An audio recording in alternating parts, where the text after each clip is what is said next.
Hello வணக்கம். Welcome to formula one panchayat. நானும் பாலாஜி இந்த புது சீசனுக்கு ரொம்ப எக்ஸைட்டடாக இருந்தோம். But unfortunately due to some unforeseen circumstances பாலாஜால இந்த வீடியோக்கு நம்ம கூட ஜாயின் பண்ண முடியல. அதுக்கு நீங்கள் எங்களை மன்னிக்கணும். புது சீசன், முக்கியமாக புது ரெகுலேஷன்ஸ், கம்ப்ரெஷன் ரேஷியோவோட லீகாலிட்டி ஜனவரி மாதமே ஆரம்பிச்சது. ஃபெராரியோட சம்மர் சால்ட் ரியர்விங், மேக்ஸ் வெஸ்டாப்பனோட குமுறல்கள் regarding the new regulations and its cars, race ஸ்டார்ட்ஸோட அன்னோன்ஸ் அண்ட் சேலஞ்சஸ், இந்த மாதிரி பல கேள்விகளுக்கு என்னை பொறுத்த வரைக்கும் ஆஸ்திரேலியன் ஜிபி ஒரு நல்ல வகையில் ப்ராமிசிங்காகவே பதில் சொல்லியிருக்கு அப்படின்னு தான் நான் சொல்லுவேன். அஃப்கோர்ஸ் இது ஜஸ்ட் ஒரு ரேஸ் தான் பாயிருக்கு, சின்ன சாம்பிள் செட், உண்மைதான். But this is the start F1, FIA and the fans could have hoped for. அதுதான் நமக்கு கிடைச்சிருக்கு. என்ஜின்னாலே நாங்கள் தான் அப்படிங்கிற மாதிரி மெர்சிடிஸோட பெர்ஃபார்மன்ஸ், சார்ல்ஸோட லைட்னிங் ஸ்டார்ட் மாதிரியே ஃபெராரியோட ப்ராமிசிங்கான ஸ்டார்ட், மேக்ஸோட சூப்பரான recovery drive basically means that Red Bull is not far off, பியாஷியோட ஹாரண்டஸ் ஃபார்மேஷன் லேப், லின்பால்டோட கிளினிக்கலான டெபியூ, இதெல்லாம் பற்றி நம்ம கொஞ்சம் பார்ப்போம். Last but definitely not the least, the jargons that has been thrown across as a part of this new regulations: boost mode, overtake mode, recharging na enna, active aerodynamics, அதெல்லாம் பற்றியும் நான் ஃபஸ்ட்டு டச் பண்ணிடுறேன் so that people will have an idea about what is what. So வீடியோக்குள்ளே போவோம். So as a part of the new regulation, நிறைய jargons இந்த ரேஸ்லேயே பார்த்தீங்கன்னா கமெண்டேட்டர்ஸ்லாம் சொல்லிட்டு இருந்தாங்க. Boost mode, overtake mode, active aero, recharging, clipping, இதெல்லாம் என்னென்னு என்னால் முடிஞ்ச அளவுக்கு நான் எக்ஸ்பிளைன் பண்ணுறேன் first, so that people will be able to understand and relate நம்ம ஃப்யூச்சரில் பேசும்போது, ஃப்யூச்சர் வீடியோஸில் பேசும்போதுன்னு. ஸோ ஃபஸ்ட்டு விஷயம் நம்ம என்ன பார்க்க போகிறோம் அப்படின்னு பார்த்தீங்கன்னா ஆக்டிவ் ஏரோ. ஸோ ஆக்டிவ் ஏரோனா என்ன அப்படின்னு பார்த்தீங்கன்னா, ஃப்ரண்ட் விங்கும் சரி ரியர் விங்கும் சரி, இதுக்கு முன்னாடிலாம் பார்த்தீங்கன்னா it's a fixed, meaning park ஃபார்மேக்கு முன்னாடி ஒரு பர்டிகுலர் செட்டிங் வச்சுட்டிங்கன்னா அதுக்கப்புறம் பெருசாக மாற்ற முடியாது, ரொம்ப பெருசாக மாற்ற முடியாது. 1 or 2 கிளிக்ஸ் பிட் ஸ்டாப் அப்பா முன்னாடி போகலாம் இல்லை பின்னாடி போகலாம், ரெண்டு சைடுமே இவ்வளோ தான், வேறு எதுவுமே பண்ண முடியாது. But as a part of the new regulation, active ஏரோன்றது என்னன்னு பார்த்தோம்னா எல்லாமே டிஃப்ரெண்ட் எலிமெண்ட்ஸாக இருக்கும். ஃப்ரண்ட் விங்கே would have been made of 2 or 3 எலிமெண்ட்ஸ், ரியர் விங்கும் அந்த மாதிரி தான். ஸோ இதனால் என்ன, இது எதுக்கு அப்படின்னு பார்த்தீங்கன்னா 2 மோடு சொல்கிறாங்க, ஒன்று ஸ்ட்ரெயிட் மோட், இன்னொன்று corner mode. So drivers will have the control to change the aerodynamics in the front wing and the rear wing using this mode. So straight modeல arrow என்ன பண்ணும்னா drag கம்மி பண்ணும், அதுக்கேற்ற மாதிரி விங்கோட இதை பொசிஷனை நம்ம மாற்றலாம். கார்னர் மோடில் டவுன் ஃபோர்ஸை இன்க்ரீஸ் பண்ணும், அதுக்கேற்ற மாதிரி டிரைவரால் ஃப்ரண்ட் விங்கோ இல்லை ரியர் விங்கோட பொசிஷன் மாற்ற முடியும். ஸோ இது again gives an additional tool to the drivers to manage the race, to manage when he needs to attack, when he needs to defend. So இதுதான் active aerodynamics. Next, overtake mode. Overtake modeன்றது அப்படியே டிஆர்எஸை replace பண்ண mode தாங்க, டிஆர்எஸை தூக்கிட்டாங்க. So டிஆர்எஸ்ன்றது என்ன, இப்போ வந்து ஒரு race ட்ராக்ல ஒரு 2 ஜோன் இருக்கும், இல்லை அட்லீஸ்ட் மினிமம் ஒரு ஜோன் இருக்கும், where if a driver is behind 1 second, less than 1 second behind a driver, you get an opportunity to open the DRS mode and try to attack. இதுதான் DRS. இதை கம்ப்ளீட்டாக தூக்கிட்டாங்க. So அதை replace பண்ணது தான் overtake mode. But overtake mode அப்படின்றது என்னன்னு பார்த்தோம்னா ஆல்மோஸ்ட் டிஆர்எஸ் மோட் மாதிரியே தான். பட் டிஃப்ரென்ஸ் என்ன அப்படின்னு பார்த்தோம்னா மல்டிபிள் டிடெக்ஷன் ஜோன்ஸ்லாம் கிடையாது, ஒரே டிடெக்ஷன் ஜோன் தான். அந்த டிடெக்ஷன் ஜோன் அப்போ பின்னாடி இருக்கிற டிரைவர் முன்னாடி இருக்கிற டிரைவரோட டிஸ்டன்ஸ் வந்து 1 செகண்டுக்கு கம்மியாக இருந்துச்சு அப்படின்னா தென் he can activate the overtake mode across the lap. எப்போ வேணுமோ அவங்க ஆக்டிவேட் பண்ணிக்கலாம், எப்போ வேணுமோ அவங்க டீஆக்டிவேட் பண்ணிக்கலாம். ஸோ இது வந்து கொஞ்சம் அடிஷ்னலான பவரும் எனர்ஜியும் கொடுக்கும். ஸோ இங்கேயுமே வந்து பார்த்தீங்கன்னா there is a tactical nuance. So பின்னாடி இருக்க டிரைவர் எப்போ வேணுமோ அதை நம்ம யூஸ் பண்ணலாம். இது ஆக்சுவலி இந்த ரேஸ்லையுமே கொஞ்சம் டெமோ நம்ம பார்த்தோம், அது என்னன்னு நான் எக்ஸ்பிளைன் பண்ணும்போது சொல்கிறேன். ஸோ இதுதான் வந்து பார்த்தீங்கன்னா ஓவராலாக ஓவர்டேக் மோட். நெக்ஸ்ட் இன்னொரு மோடு இருக்குது, அது பேர் தான் பூஸ்ட் மோட். பூஸ்ட் மோடுன்றது என்னென்னா ஓவர்டேக் மோடு மாதிரி இல்லை, எப்போ வேணாலும் நீங்கள் யூஸ் பண்ணலாம். So I guess 0.5 mega joules அந்த அளவுக்கான energy. So it's a fixed energy that driver can extract from the engine and the battery whenever he wants. So வீலில் வந்து ஒரு பர்டிகுலர் பட்டன் இருக்கும், அதை வச்சு they can activate it. So but ஆனால் ஸ்டாண்டர்டான ஒரு ஸ்டாட்டிக்கான அளவுக்கான பவர் தான் எடுக்க முடியும். பட் ஓவர்டேக் மோட் மாதிரி இல்லாமல் எப்போ வேணாலும் அவங்க யூஸ் பண்ணிக்கலாம். இதுதான் பூஸ்ட் மோட். இன்னும் நிறைய டிஃப்ரென்சஸ் இருக்க வாய்ப்பு இருக்குது. அட்லீஸ்ட் ஆஸ் ஆஃப் நோ எங்களுக்கு புரிஞ்சதை வச்சு நான் உங்களுக்கு இதை எக்ஸ்பிளைன் பண்ணியிருக்கேன். இதெல்லாம் தான் வந்து பார்த்தீங்கன்னா 3 மோட்ஸ். இதை தாண்டி நமக்கு ஆல்ரெடி தெரியும், இந்த 2026 ரெகுலேஷனோட முக்கியமான ஒரு என்ன சொல்கிறது, ஒரு கோர் அப்படின்னு பார்த்தோம்னா 50-50 split between the engine and the battery power. So எம்ஜியூஹெச்ன்ற கான்செப்டே தூக்கிட்டாங்க. Only MGUK and the engine. So இந்த கோர் கான்செப்ட் வச்சு தான் இந்த 2026ஓட ரெகுலேஷன்ஸே இருக்குது. ஸோ அதனால் ஒவ்வொரு ரேஸும் பார்த்தீங்கன்னா பேட்ரின்ற வார்த்தை பேசிக்காக கேட்டுக்கிட்டே இருக்கும். நீங்கள் வந்து F1ஓட அந்த புது யூஐயில் பார்த்தீங்கன்னா, டிரைவரோட யூஐலையும் பார்த்தீங்கன்னா பேட்ரி ரீசார்ஜ் பண்ணுறதை காமிப்பாங்க, பூஸ்ட் காமிப்பாங்க, ஓவர்டேக் காமிப்பாங்க, இது எல்லாமே இருக்கும். ஸோ இதுக்கு ரிலேட்டடாக இன்னொரு முக்கியமான டாபிக் என்ன அப்படின்னு பார்த்தீங்கன்னா கிளிப்பிங்ன்றது போன ப்ரீவியஸ் இயர்ஸ்லையுமே இருந்துச்சு. என்ன கிளிப்பிங்னா என்ன அப்படின்னு பார்த்தோம்னா, எப்பெல்லாம் பேட்டரியில் சார்ஜ் கம்ப்ளீட்டாக ட்ரெயின் ஆகிட்டு when the engine is trying to harvest or when the battery is trying to harvest some energy, வண்டியில் பவர் கம்மியாகும். அதுதான் கிளிப்பிங் அப்படின்னு சொல்லுவாங்க. ஸோ ஃபார் எக்ஸாம்பிள், சிம்பிளான எக்ஸாம்பிள், ஒரு ஸ்ட்ரெயிட்டில் வண்டி போயிட்டுருக்கு. இப்போ இந்த ஆஸ்திரேலியன் கிராண்ட் ப்ரீயே எடுத்துப்போமே, அந்த டர்ன் 6 to turn 9 பார்த்தீங்கன்னா ஒரு பெரிய ஸ்ட்ரெயிட் தான். ஸோ அந்த ஸ்ட்ரெயிட்டில் ஒரு டிரைவர் பேட்டரியை ஃபுல்லாக யூஸ் பண்ணிட்டாரு அப்படின்னா டர்ன் 9 ரீச் ஆகிறதுக்கு முன்னாடி it will reach a point called clipping. So அந்த டைமில் என்ன ஆச்சு, பேட்டரியில் எனர்ஜியே இல்லை. So battery will know that there is no energy, it will try to harvest. So அந்த டைமில் என்ன ஆகும்னா, த பை ப்ராடக்ட் இஸ் என்ஜினோட பவர் கொஞ்சம் கம்மியாகும். ஸோ டர்ன் 9 ரீச் ஆகும்போது லெட்ஸே அவர் ஒரு 320 km/h இருக்காருன்னு வச்சுக்கோங்களேன், ஃபுல் பேட்டரியை யூஸ் பண்ணிவிட்டு எண்டு நெருங்கும் போது அவர் கிளிப்பிங் ஆரம்பித்த பிறகு அப்படியே அந்த பவர் வந்து கம்மியாகும். So 300 km/h 20 to 30 km/h base வந்து கம்மியாகும். இது ஃப்ரீ ப்ராக்டிஸ்லையும் நிறைய பேர் சொல்லியிருந்தாங்க. இது வந்து கொஞ்சம் டர்ன் 9 ஈஸியாக, டர்ன் 9க்கு அப்புறம் அந்த ஒரு சூப்பரான லெஃப்ட் ஹேண்டர் ரைட் ஹேண்டர் அந்த இதை வந்து நல்லா ஸ்பீடாக எடுக்க முடியாது அப்படின்ற கம்ப்ளைண்ட்ஸ்லாம் இருந்துச்சு. பட் இதுதான் பேசிக்காக கிளிப்பிங். ஸோ இதை அவாய்ட் பண்ணுறதுக்கு டிரைவர் வந்து ஃபுல் பேட்டரியை யூஸ் பண்ண மாட்டாங்க. ஸோ அகெயின் டாக்டிக்கலாக கொஞ்சமாச்சு ரிசர்வ் வச்சுப்பாங்க, so that they will not go into a clipping mode.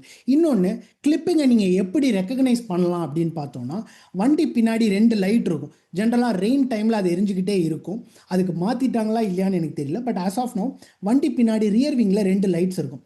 அந்த லைட்ஸ் ஒரு மாதிரி பிளிங்க் ஆகிட்டே இருக்கும்.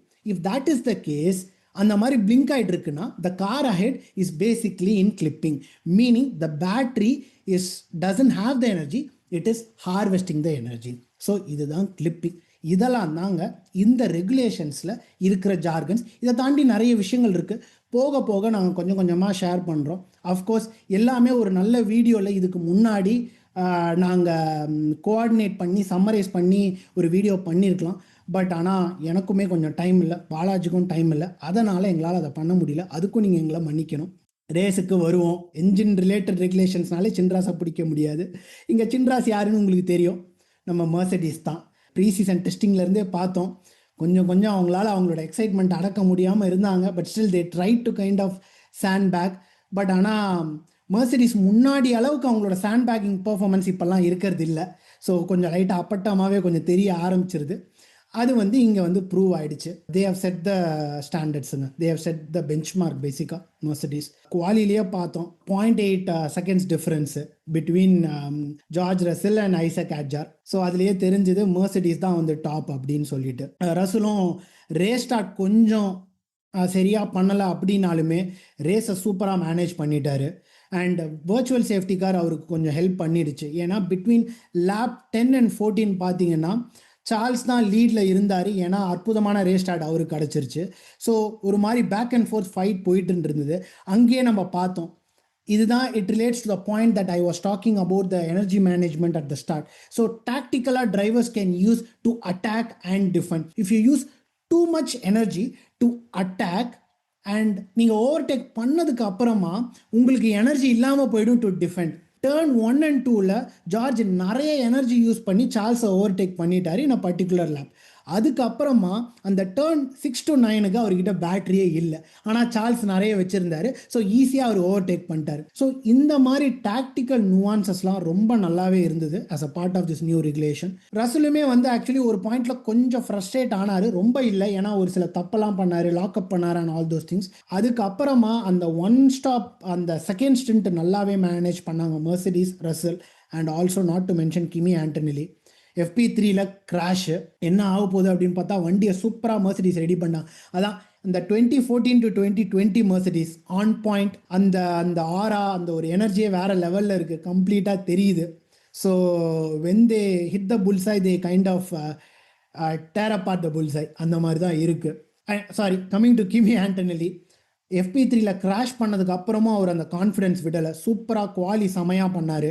ரேஸுமே பார்த்தீங்கன்னா ஸ்டார்ட் ஒரு மாதிரி இருந்தது, பட் அதுக்கப்புறம் ரேஸ் சூப்பராக மேனேஜ் பண்ணார். அஃப்கோர்ஸ் ரசல் அளவுக்கு அவர்கிட்ட பேசி இல்லைனாலுமே ஆஸ் அ ஹோல் மெர்சிடிஸ் செமையாக பெர்ஃபார்ம் பண்ணிட்டு இருக்காங்க. This is their season to win as of this first race. ஏன்னா ஃபெராரி கொஞ்சம் க்ளோஸாக தான் இருக்காங்க, பட் பார்ப்போம் எப்படி போகுது அப்படின்னு சொல்லிட்டு. அடுத்து ஃபெராரிக்கு வருவோம். என்ஜின் பேஸ்ட் ரெகுலேஷன்னா மெர்சிடிஸோட ரைவல்ஸ் அப்படின்னு பார்த்தோம்னா ஃபெராரி தான். ஸோ இந்த வருஷமும் அந்த மாதிரி தான் ஆரம்பிச்சிருக்கு. ரொம்ப ப்ராமிசிங்கான ஒரு ஸ்டார்ட் தான் ஃபெராரிக்கு என்னை பொறுத்த வரைக்கும். அந்த ரேஸ் ஸ்டார்ட் வந்து அற்புதமாக இருந்ததுங்க. சார்ல்ஸோட ரேஸ் ஸ்டார்ட் வந்து பார்க்கறதுக்கு கண்ணில் ஊற்றிக்கலாம் போல இருந்துச்சு. அவரும் வந்து போஸ்ட் ரேஸில் வந்து சொல்லியிருந்தாரு, ஐ மீன் ரேஸ் ஸ்டார்ட் பண்ணவங்க they are being cheeky. First race already race starts எப்படி இருக்குன்னு தெரியாது, ஆனால் பட்டக்குன்னு லைட்டு 5th லைட்டை உடனே ரிலீஸ் பண்ணிட்டாங்க அப்படின்னு சொல்லிட்டு ஒரு மாதிரி ஃபன்னியாக சொல்லியிருந்தாரு. நிறைய ஃபேன்ஸ் மேபி சொல்லலாம், ஸ்ட்ராட்டஜி ஃபெராரி தப்பு பண்ணிட்டாங்க, இன்னும் பெட்டராக ஸ்ட்ராட்டஜிக்கலாக பண்ணியிருக்கலாம் அப்படின்னு சொல்லிட்டு. But I personally feel Mercedes kind of took a gamble in that one-stop strategy when they pitted, I guess, during lap 16 or 17. And புது டயரு எப்படி என்னதான் ஃப்ரீ ப்ராக்டிஸ் எல்லாம் பண்ணாலுமே on the race day engine mode and all those things, considering all those things, hard tyres வந்து அவ்வளோ labs போக முடியாது அப்படின்ற மாதிரி தான் எல்லா அக்ராஸ் த பேடக் அந்த மாதிரியான ஒரு வைப் தான் இருந்தது. ஸோ மெர்சிடிஸ் அவ்வளோ ஏர்லியாக பிட் பண்ணும் போது ஃபெராரி பிட் பண்ணாமல் இருந்தது in a sense that it made kind of sense. And again Lewis வந்து அந்த டைமில் சொல்லியிருந்தார் ஒருத்தரையாச்சும் பிட் பண்ணியிருக்கலாம் அப்படின்றது. பட் ப்ராப்ளம் என்ன அப்படின்னு பார்த்தோம்னா, again I hope Ferrari is trying to be, என்ன சொல்றது, give equal power or equal environment for both the drivers to kind of fight for the championship, similar to McLaren. I hope that is the case. So அப்படின்ற பட்சத்தில் இப்போ ஒருத்தரை bit பண்ணிட்டோம் அப்படின்னா தென் அதனால பிரச்சனை வந்துச்சுன்னா then again we will blame Ferrari. So damned if we do, damned if we don't, அந்த மாதிரியான ஒரு சுச்சுவேஷன் தான். So again I am okay with them not pitting both the drivers. Maybe செகண்டாக ஒரு வர்ச்சுவல் சேஃப்டி கார் வந்தது, அந்த டைமில் maybe bit பண்ணியிருந்தா கொஞ்சம் நிறைய டைம் இருந்திருக்குமா ஃபெராரிக்கு to kind of attack the one stop Mercedes cars, both Kimi and Russell, அப்படிங்கிறது தெரியல. But either ways it felt like ஃபெராரியோட பவர் ப்ராமிசிங்காக இருந்தாலும் they are not on par with Mercedes, they are little bit less. அதே தான் post ரேஸில் இவர் Charles சொல்லியிருந்தார். தெரியல, it felt like Mercedes had more power than us, so I don't think the result would have been any different அப்படின்ற மாதிரி தான் சொல்லியிருந்தார். நம்ம நிறைய வருஷம் இது பிஸ்னஸ் ஆஸ் யூஷுவலாக தான் இருந்திருக்கு. ஒரு ஹோப் கிடைக்கும், டிஃபோசி ஃபேன்ஸ்லாம் கொஞ்சம் சந்தோஷமாக ஆவாங்க, அதுக்கப்புறம் ஏதாவது நடக்கும். பட் இந்த வருஷமும் நம்ம வந்து அந்த மாதிரி நெகட்டிவாக நினைக்காம ஒரு நல்ல ஸ்டார்ட் கிடச்சிருக்கு ஃபெராரிக்கு. வண்டி சூப்பராக இருக்குது, அவங்களோட ஸ்டார்ட் நல்லா இருக்குது. முக்கியமான விஷயம், லூயிஸ் ஹாமில்டன் இன்னும் கான்ஃபிடென்ட்டாக இருக்கார், கொஞ்சம் கம்ஃபர்டபுளாக இருக்கார். அவரோட ரேடியோ மெசேஜஸ்லாம் கொஞ்சம் ஒரு கன்விக்ஷனோட இருக்கு. இப்போ பிட் பண்ணாதீங்க, இதான் எனக்கு வேணும், இதான் எனக்கு வேணும். The role, it looks like the roles are clear, what they want to do is clear, no hesitations, no என்ன சொல்றது, செகண்ட் தாட்ஸ், அந்த மாதிரி ஃபீல் ஆகுது. அகெயின் நான் ஆரம்பத்தில் 2026 ரெகுலேஷன்ஸ்க்கு சொன்ன மாதிரி இது ஒரு சின்ன சாம்பிள் செட் தான், but still it is a promising start for Ferrari. அவங்க கிட்ட கண்டிப்பாக பவர் இருக்குது, அவங்களோட என்ஜின் நல்லா இருக்குது, இந்த பேட்டரி மேனேஜ்மெண்ட் அது எல்லாமே ரொம்ப நல்லா இருக்குது. அகைன் இதெல்லாம் போக போக தான் நம்ம ரேஸில் இன்னும் கொஞ்சம் கம்பேர் பண்ண முடியும், யாருது பெஸ்ட் இல்லைன்னு. But it is a very good start for Ferrari and it's a very good start for Lewis Hamilton. So it is going to be exciting. பார்ப்போம், போக போக தான் நமக்கு தெரியும். மெர்சிடிஸ்குள்ளேயே சண்டை இருக்க போதா இல்லை ஃபெராரி செமையாக ஃபைட் கொடுப்பாங்களா, லைக் 2017s and 2018s அப்படின்றது நமக்கு போக போக தான் தெரியும். அடுத்து வருவோம், போன வருஷத்தோட champions McLaren. To be honest கொஞ்சம் அவங்களோட ஃப்ரீ ப்ராக்டிஸ் பார்க்கும்போது கொஞ்சம் I thought that McLaren are kind of good. Even though the talk of the town is Mercedes or Ferrari, McLaren we need to be wary of McLaren அப்படின்ற மாதிரியான ஒரு mind settle தான் நான் இருந்தேன். But ஆனால் த race proved otherwise. மெக்லாரனுக்கு பெருசாக பேசல. குவாலியுமே எப்படி சொல்லியிருந்தாங்க அப்படின்னா, எஸ்பெஷலி ஆண்ட்ரியா ஸ்டெல்லா என்ன சொல்லியிருந்தாரு அப்படின்னு பார்த்தோன்னா, நாங்கள் காரை இன்னும் கொஞ்சம் நல்லா அண்டர்ஸ்டாண்ட் பண்ணியிருந்தோன்னா we could have taken the second grid, third and fourth. So கண்டிப்பாக வண்டியில் பொட்டன்ஷியல் இருக்குது அப்படின்ற மாதிரி தான் சொல்லியிருந்தாரு. பட் ரேஸ் டே பார்க்கும்போது ஐ கெஸ் நான் எதிர்பார்த்ததை விட அவங்க ரொம்ப பின்னாடி தான் இருந்தாங்க. மெக்லாரனை பற்றி பேசும்போது கண்டிப்பாக நம்ம ஆஸ்கர் பியாஷியோட அந்த ஹாரண்டஸ் ஃபார்மேஷன்லாம் பற்றி பேசி ஆகணும். ஸோ அந்த டைமில் என்ன சொல்லியிருந்தாங்க அப்படின்னு பார்த்தோன்னா, வண்டியில் ஏதோ சடனாக ஒரு டார்க் ஸ்பைக் வந்திருக்குமோ, அதனால் அவர் எக்ஸ்பெக்ட் பண்ணலையோ அப்படின்ற மாதிரி நிறைய பேச்சுகள் அடிபட்டுது. லேட்டர் பியாஷியோட இதையும் போஸ்ட் ரேஸ் அவரை இன்டர்வியூ பண்ணாங்க. ஸோ அப்போ அவர் என்ன சொல்லியிருந்தாருன்னா, நான் இது வரைக்கும் இந்த வீக்கெண்ட் அக்ராஸ் எக்ஸ்பெக்ட் பண்ணாத ஒரு பவர் சடனாக எனக்கு அந்த இடத்துல வந்துச்சு. அண்ட் ஆடிங் டு தட் நான் கரெக்டாக அந்த டைமில் கர்ப் மேலே என்னோட டயர் இருந்தது. So there are so many factors. Data வச்சு பார்க்கும்போது பெருசாக வேறு எதுவும் ஸ்பைக் தெரியல. இதே தான் ஜாக் ப்ரௌன்னு சொல்லியிருந்தாரு ரேஸ் டைமில். கிராஃப்டியும் பிரண்டிலும் அவரை கைண்ட் ஆஃப் அந்த ரேஸ் மிடில் இன்டர்வியூ பண்ணும்போது டேட்டா வச்சு பார்க்கும்போது எங்களுக்கு தெரியல, but still we will investigate further அப்படின்னு. ஆஸ்கர் பியாஷியும் லைட்டாக அதே தான் எக்கோ பண்ணார். ஸோ இன்னும் அவங்களுக்கு எக்ஸாக்டாக தெரியல எங்கேருந்து சடனாக அந்த ஸ்பைக் வந்துச்சு அப்படின்றது. ஆஸ்கர் பியாஷி மேலே தான் தப்பா இல்லை வேறு ஏதாவது பிரச்சனையானு கிளியராக நம்மளால் போட முடியல. எய்தர்வே ஹோம் ரேஸில் இந்த மாதிரி நடக்கிறது கொஞ்சம் ரொம்ப கஷ்டமாக இருந்துச்சு. அவரும் ரேஸில் இருந்தால் இன்னும் கொஞ்சம் நிறைய டைனமிக்ஸ், அவரு மேக்ஸ் ரெண்டு பேருமே டாப்பில் இருந்தால் இன்னும் நல்ல நமக்கு ஒரு நல்ல டைனமிக்ஸ் கிடச்சிருக்கும். பட் அகெயின் இது ஜஸ்ட் ஃபஸ்ட் ரேஸ் தான், இன்னும் நிறைய இருக்குது, எப்படி போகுதுன்னு பார்ப்போம். அண்ட் அகெயின் மெக்லாரன் போக போக I guess they will be able to, we should not forget that அவங்களோடது மெர்சிடிஸ் என்ஜின். ஸோ கண்டிப்பாக அவங்களுக்கு எனர்ஜி பவர் எல்லாமே நிறையா கிடைக்கும். எப்படியாச்சும் அவங்க chassis and understanding of the new ரெகுலேஷன்ஸை நெயில் பண்ணிட்டாங்க அப்படின்னா McLaren can also get into a fight. போன ரெகுலேஷன் மாதிரி அவங்க கம்ப்ளீட்டாக படுக்கலை, ஒரு நல்ல பொசிஷனில் இருக்காங்க. ஸோ கண்டிப்பாக they can develop and they can come close to Mercedes or Ferrari. So எப்படி போகுது அப்படின்னு சொல்லிட்டு பார்ப்போம். சரி, அடுத்து மக்கள் நாயகன் மேக்ஸ் அண்ட் ரெட்புல், அவங்கள பற்றி கவர் பண்ணுவோம். நல்ல ரேஸ் தாங்க ரெட்புல்லுக்கு. அஃப்கோர்ஸ் அவங்களுக்கு மெர்சிடிஸ் ஃபெராரி அளவுக்கு பேசல. அண்ட் ஆல்சோ நமக்கு தெரியல மெக்லாரனோட அவங்க எவ்வளோ க்ளோஸாக இருக்காங்க, அஹெடா இல்லையா அப்படின்னு. பிகாஸ் Q1 மேக்ஸ் கிராஷ் ஆகிட்டார். அது என்ன பிரச்சனை அவரால் கண்ட்ரோலே பண்ண முடியல. அது இன்னும் வண்டியில் தான் பிரச்சனை என்னன்னு ரொம்ப டீட்டெயிலாக தெரியல. ஸோ அதனால் he started from P20 and as usual Max magic தான். Even though it's a new regulation, new set of characteristics, இது எல்லாம் தாண்டி he was able to fight and if I'm not wrong he got P6. அந்த வகையில் பார்க்கும்போது வண்டியில் கண்டிப்பாக potential இருக்குது அண்ட் பேஸும் இருக்குது. பட் ஆனால் நான் ஆரம்பத்தில் சொன்ன மாதிரி will they be able to fight with Mercedes and Ferrari அப்படிங்கிறது நமக்கு தெரியல. போக போக they might get better. But having said that, புது பவர் ட்ரெயின்ஸ் புதுசாக அவங்க என்ஜினே ப்ரிப்பேர் பண்ணியிருக்காங்க அப்படின்னு பார்க்கும்போது they have done an exceptional job. Reliability பக்கா, மைலேஜ் அவ்வளோ கொடுத்துருக்கு, வண்டியில் பேஸும் இருக்குது. மேக்ஸும் ஆக்சுவலி கம்ஃபர்டபுளாக தான் இருக்கார். நம்ம இந்த ரேஸ்லேயே பார்த்தோம், அவர் கம்ஃபர்டபுளாக இல்லைன்னா இவ்வளோ பொசிஷன்ஸ் அவரால் எடுத்திருக்க முடியாது. And on top of it Isack அஜரோட பெர்ஃபார்மன்ஸ் சூப்பரான குவாலி. இதுதான் ரெட்புலுக்கு இல்லைன்னு நம்ம ரொம்ப வருஷமாக எல்லாருமே பேசிகிட்டு இருப்பாங்க. எப்போ மேக்ஸால் பெர்ஃபார்ம் பண்ண முடியலையோ we need a second driver to be on top. சூப்பரான குவாலி. ஆனால் பாருங்கள் அவருக்கு இந்த வாட்டி அப்பையும் அதிர்ஷ்ட தேவி விடலை. வண்டியில் நடுவில் ரேஸ் டைமில் நடுவில் பிரச்சனை, DNF ஆகிடுச்சு. But still he will definitely take a lot of confidence. Isaac Ajar will take a lot of confidence from this weekend. ஏன்னா சூப்பரான குவாலி, ரேஸுமே நல்லா ஓட்டிகிட்டு இருந்தார், ஒரு நல்ல பொசிஷனில் இருந்தார். It's not like he was falling off or falling behind. ஒரு பாயிண்டில் என்ன அவருக்கும் மேக்ஸுக்கும் வந்திருக்கும், மேக்ஸ் பேஸ் அதிகமாக இருந்தால் மேபி அவரை முன்னாடி விட்டுருப்பார். இவ்வளோ தான் நடந்திருக்கும், which means he would have eventually finished just behind Max. அது எனக்கு தெரிஞ்ச செமையான ஒரு நல்ல விஷயம். கண்டிப்பாக ரெட்புல்லோட ரெண்டு டிரைவருமே நல்ல கம்ஃபர்டபுளான ஜோனில் இருக்காங்க. ரெட்புல்லோட என்ஜின் சூப்பராக இருக்குது. ஸோ இதுக்கப்புறம் சிமிலர் டு மெக்லாரன் அவங்க எப்படி வண்டியை டெவலப் பண்ணி when they will be able to kind of close the gap with Mercedes or Ferrari அப்படிங்கிறது தான் நம்ம பார்க்க போகிற விஷயம். அப்படி க்ளோஸ் வந்ததுக்கு அப்புறமா மேக்ஸோட பெர்ஃபார்மன்ஸ் எப்படி இருக்குது அப்படிங்கிறதையும் நம்ம பார்க்கணும். we will see. அடுத்து இந்த வருஷத்துக்கான ஒரே ரூக்கி ஆர்விட் லின்பிளாடை பற்றி நம்ம பேச போகிறோம். சூப்பரான வீக்கெண்டுங்க. ரூக்கி மாதிரியே ஃபீல் ஆகல.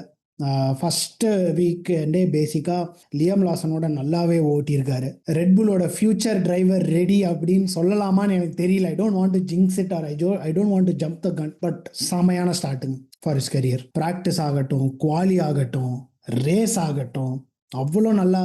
It was not easy. Race ஸ்டார்ட்டை கரெக்டாக மேனேஜ் பண்ணார். ஒரு பாயிண்டில் Max was chasing Lindblad. But ஆனால் அவர் ஈஸியாக பொசிஷன்லாம் கொடுக்கல, நல்லா டிஃபெண்ட் பண்ணார். At one point, he realized that it is not possible. Then he kind of let Max go. So பையனுக்குள்ள அந்த ஒரு ஃபயர் இருக்கு, ரேஸ் கிராஃப்ட் இருக்கு, பேஸ் இருக்கு. ஸோ என்னை பொறுத்த வரைக்கும் செம சூப்பரான டெபியூ. அண்ட் அவர் ரேசிங் புல்ஸில் இருக்கிறது, considering how good racing bulls are, அந்த ஒரு மாதிரி அந்த மிட்ஃபீல்ட் பேக்கில் ஒரு மாதிரி டாப்பில் அவங்க இருக்காங்க, அவங்களும் ஹாஸும் தான் சண்டை போட்டுட்டு இருக்காங்க. அப்படின்ற பட்சத்தில் லின்பிளாடோட இந்த மாதிரியான பெர்ஃபார்மன்ஸ், இந்த மாதிரியான ஒரு டிரைவர் செம ஒரு பூஸ்ட் எனக்கு தெரிஞ்சு ரேசிங் புல்ஸுக்கு. And this will also give him experience. He is in the thick of என்ன சொல்ல திக் ஆஃப் ஆக்ஷன் பேசிக்காக. இது அப்படியே அவர் கேரி ஃபார்வர்ட் பண்ணி நல்லா கொண்டு போனார் அப்படின்னா நல்லா இருக்கும். Amazing debut for Lindblad. நான் ஆரம்பத்தில் இந்த டாபிக்ஸ் இதெல்லாம் தான் நம்ம பேச போகிறோம் அப்படின்னு நான் சொல்லியிருந்தேன். பட் ஆனால் ஒரு முக்கியமான டாப்பிக்கை வந்து நான் மிஸ் பண்ணிட்டேன், விச் இஸ் ஆஸ்டான் மார்டின். நம்ம கண்டிப்பாக ஆஸ்டான் மார்டின் பற்றி பேசி ஆகணும். F1 ஃபாலோ பண்ணுற மக்களுக்கு தெரியும். ஏன்னா ஆஸ்டான் மார்டினோட கஷ்டங்கள் ப்ரீ சீசன் டெஸ்டிங்லேருந்து எப்படி இருக்குது, அவங்களுக்கு மைலேஜும் இல்லை, வண்டியில் பெர்ஃபார்மன்ஸ் இல்லை. ஸோ என்னென்னலாம் வண்டியில் தப்பாக போகுமோ அது எல்லாமே அவங்க வண்டியில் தப்பாக போயிட்டுருக்கு right from the get go. இந்த வீக்கெண்ட் வந்ததுக்கு அப்புறமா, I guess Friday if I am not wrong, there was a press conference with Adrian Newey and representative from Honda. அங்கே தான் ரிவீல் பண்ணாங்க வண்டியில் vibrations are so bad. Alonso என்ன சொல்லியிருக்காரு அப்படின்னா, என்னால் 25 லேப் மேலே ஓட்ட முடியாது, ஓட்டினா I might get permanent nerve damage. Lance Stroll வந்து 15 லேப் தான் என்னால் ஓட்ட முடியும், அதுக்கு மேலே. ஸோ அந்த அளவுக்கு பேசிக்காக வண்டியில் பிரச்சனை இருந்திருக்கு, வைப்ரேஷன் பிரச்சனை. ஸோ நான் மற்ற ரேஸ் பாட்காஸ்ட் அதெல்லாம் பார்க்கும்போது என்ன சொல்கிறாங்க அப்படின்னா, it is the fault is on the Honda engine side rather then the AMR chassis side or whatever design they have come up with. So அந்த மாதிரியான ஒரு இன்ஃபர்மேஷன் தான் கொடுக்குறாங்க. So it's the onus is on Honda to kind of fix the issue. But அது எவ்வளோ சீக்கிரம் நடக்கும்? இப்போ இந்த ரேஸே பார்த்தீங்க அப்படின்னா சம்பிரதாயத்துக்கு வந்து பேசிக்காக ஓட்டிட்டு போனாங்க. எஸ்பெஷலி அலான்சோவோட ரேஸ் பார்த்தீங்க அப்படின்னா, அவர் ஆரம்பித்தார், அதுக்கப்புறம் பிட் ஸ்டாப் பண்ணாங்கன்னு நினைக்கிறேன், அதுக்கப்புறமா ஈஷுன்னு சொல்லிட்டு வண்டி நிறுத்திட்டாங்க, அதுக்கப்புறம் மறுபடியும் வெளியே வரப்போறாரு அப்படின்ற மாதிரி டெட் சொல்லிட்டு இருந்தாரு. ஸ்ட்ரால் மட்டும்தான் ரேஸை முடிச்சாரு, அதுவும் ரொம்ப பின்ன பேசிக்காக கடைசியாக தான் முடிச்சாரு. இந்த ரேஸ் வந்து ஒரு ஃபார்மாலிட்டிக்கு வந்துட்டு ஒரு மைலேஜ் கொடுக்கணுமேன்னு பேசிக்காக கொடுத்துட்டு போனாங்க. இப்படி தான் ஆஸ்டான் மார்டினோட நிலைமை இருக்கு. இதில் முக்கியமான விஷயம் என்ன அப்படின்னு பார்த்தோம்னா, பெர்ஃபார்மன்ஸை தவிர்த்து the vibrations and the point that Newey made about only the drivers can do 15 and 25 and 15 laps between Alonso and Stroll respectively, or else nerve damage வர அளவுக்கு வைப்ரேஷன்ஸ் இருக்குன்ற அந்த ஒரு விஷயம் தான் ரொம்ப கொஞ்சம் கேட்கறதுக்கு பயமாக இருந்தது. I hope Honda fixes the issue and I hope we will see Adrian Newey's design shining. But ரொம்ப மோசமான ஆரம்பம் தாங்க Aston மார்டினுக்கு. This is not something that they hoped for. And Alonso வந்து எவ்வளோ பொறுமையாக இருப்பாருன்னு தெரியல. Will we see a mid-season swap or mid-season crazy driver market ஏதாவது நடக்குமா அப்படின்றதுக்கு வாய்ப்பு ஜாஸ்தியாக இருக்குது because of this issue within Aston Martin. Australian GP race டிஸ்கஷனோட முடிவுக்கு வந்தாச்சு. பட் அதுக்கு முன்னாடி, முடிக்கிறதுக்கு முன்னாடி நம்ம ப்ரெடிக்ஷன்ஸை பார்த்துருவோம். அண்ட் ஆல்சோ இந்த வருஷம் நாங்கள் ஒரு புது சேஞ்ச் கொண்டு வந்திருக்கோம். F1 ஃபேண்டசி லீக் ஃபாலோவர்ஸோட நாங்கள் விளையாடணும் அப்படின்னு டிசைட் பண்ணியிருந்தோம். 2 days பேக் லீகை ஓப்பன் பண்ணியிருந்தோம். And we open it to followers as well. நிறைய பேர் ஓப்பன் பண்ண உடனே சட்டுப்புட்டுன்னு ஜாயின் பண்ணீங்க. ரொம்ப நன்றி, ரொம்ப நன்றி. We are excited to play along with you guys. So as a part of that, ஒவ்வொரு ரேஸ் வீடியோ அப்போவும் we will mention the top 3. அந்த ரேஸ் முடிஞ்சதுக்கப்புறமா யார் டாப் 3ல இருக்கா as a part of the fantasy league standings அப்படிங்கிறதையும் announce பண்ண போகிறோம். So ப்ரெடிக்ஷன்ஸோட சேர்த்து இந்த ஸ்டாண்டிங்ஸ் அனௌன்ஸ்மெண்ட்டும் இருக்கும். ஸோ ஃபஸ்ட்டு ப்ரெடிக்ஷன்ஸை பார்த்துருவோம். ஆஸ்திரேலியன் கிராண்ட் ப்ரீக்கு நானும் சரி பாலாஜும் சரி எந்த ப்ரெடிக்ஷன்ஸும் கொடுக்கல. ஸோ அதனால் அதுக்கு எதுவும் பாயிண்ட்ஸும் இல்லை, எந்த ப்ரெடிக்ஷன்ஸும் இல்லை பேசிக்காக. So we start from zero from the Chinese grand prix. So Chinese grand ப்ரீக்கான ப்ரெடிக்ஷன்ஸ் என்ன அப்படின்னு பார்த்துருவோம். First Chinese grand pre sprint weekend அப்படிங்கிறதுனால ப்ரெடிக்ஷன்ஸ் எப்படி இருக்கும் அப்படின்னு பார்த்தீங்கன்னா, ஃபார்மேட் வந்து ஒரு ஸ்பிரிண்ட் ப்ரெடிக்ஷன், 2 ரேஸ் ப்ரெடிக்ஷன். அவரோட ஸ்பிரிண்ட் ப்ரெடிக்ஷன் என்ன அப்படின்னு பார்த்தோம்னா, இந்த ஆர்டரில் தான் டாப் 3 இருப்பாங்க, which is Hamilton first, Verstappen second, third Charles. So in the order மாறிச்சுனா then he will not get any points. If the same order finishes in the top 3 then he will get points. Race வந்தோம் அப்படின்னு பார்த்தோம்னா, அவரோட first prediction வந்து கிமி race winner அப்படின்னு சொல்லியிருக்காரு. அவரோட அடுத்த ப்ரெடிக்ஷன் 1 Ferrari DNF அப்படின்னு சொல்லியிருக்காரு. இதுதான் அவரோட 3 ப்ரெடிக்ஷன்ஸ். நெக்ஸ்ட் என்னோட ப்ரெடிக்ஷனுக்கு வந்தோம் அப்படின்னு பார்த்தோம்னா, ஃபர்ஸ்ட் ஸ்பிரிண்ட்ல வந்து மேக்ஸ் ஜெயிப்பாரு அப்படிங்கிறது என்னோட ப்ரெடிக்ஷன். அடுத்து ரேஸ் ப்ரெடிக்ஷன் ஹாமில்டன் ஜெயிப்பாரு அப்படிங்கிறது என்னோட second race prediction. Third no Mercedes on the podium in race, அதுதான் என்னோட தேர்ட் ப்ரெடிக்ஷன். இது என்ன ஆகுது அப்படின்றது சைனீஸ் கிராண்ட் ப்ரீல பார்ப்போம். நான் சொன்ன மாதிரி ஃபேண்டசி லீகோட ஸ்டாண்டிங்ஸ்க்கு வருவோம். ஆஸ்திரேலியன் கிராண்ட் ப்ரீக்கு அப்புறம் டாப்ல இருக்கிறது யாருன்னு பார்த்தோம்னா ஜானி பாய்ஸ் ரேசிங், அதுதான் அவரோட லீக் டீம் நேம். அவரோட பேரு ஜான் தீபக். அவர் தான் ஃபர்ஸ்ட்ல இருக்காரு, 284 பாயிண்ட்ஸ். சூப்பர் ப்ரோ, அடிச்சு நவுத்திருக்கீங்க. செகண்ட் இனியன், சூப்பரான பேர் தலைவரை, நல்ல பேர். டீம் பேரும் அதான், அவரோட பேரும் அதுதான். அவர் வந்து செகண்ட்ல இருக்காரு, 272. தேர்டு அஸ்வின் _030220, ஏதோ கேஸ் பேர் மாதிரி இருக்கு, அவர் பேர் அஸ்வின் தான். அவர் தேர்ட்ல இருக்காரு, 244. ஸோ இவங்க தான் இப்போதைக்கு டாப் 3ல இருக்காங்க நம்மளோட F1 பஞ்சாயத்து ஃபேண்டசி லீக்ல.